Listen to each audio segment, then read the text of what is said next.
Factors and lowest common multiple. Let's use factorization to find the lowest common multiple of numbers. 32 is 2 times 16. 16 is 2 times 8. 8 is 2 times 4.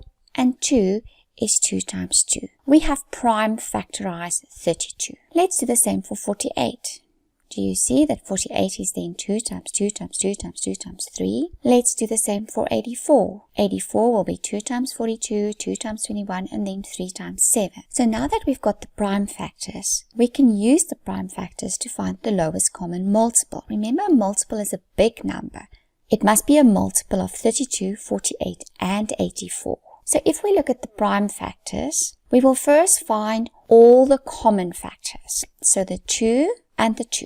By the way, this will then be the highest common factor because it's only the 2 pairs of 2s that belong to all three numbers. But we cannot count those two 2s. So those two 2s will also be used once because we want the lowest common multiple. Those two 2s only once, and those two 3s only once. And then we still have to multiply all those pairs and triples by the leftover factors. Otherwise, we won't get a multiple of 32, 48, and 84. So we multiply the common factors by the leftover factors, the 2 and the 7, and that is equal to 672. This means 672 is the lowest common multiple of 32, 48, and 84. Here's a quick trick. If you write it in exponential form, how do we then find the lowest common multiple easily? For the highest common factor, we have to look at the smallest exponent of the common base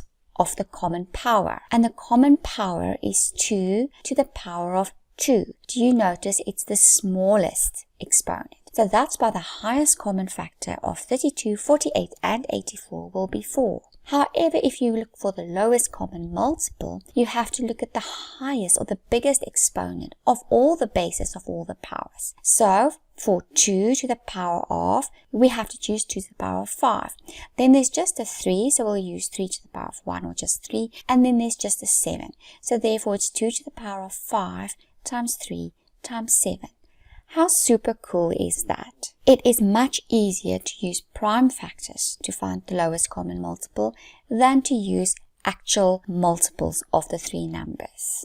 This is a skill that needs to be practiced a lot. So for the highest common factor, we'll take the common factors and we'll put them right there in the intersection. Do you see it's 2 times 2 times 3? And for 48, the leftover factors will just be the 48 circle. And for 60, it will just be 5. So in order to get the highest common factor, we multiply the numbers in the overlap. And in order to get the lowest common multiple, we multiply all the numbers in the Venn diagram. So let's see, highest common factor is therefore 2 times 2 times 3, and that's 12. And lowest common multiple will be 2 times 2 times 3 times 2 times 2 times 5, which is then 240. Note that the highest common factor will be a smaller number, and the lowest common multiple will be a bigger number.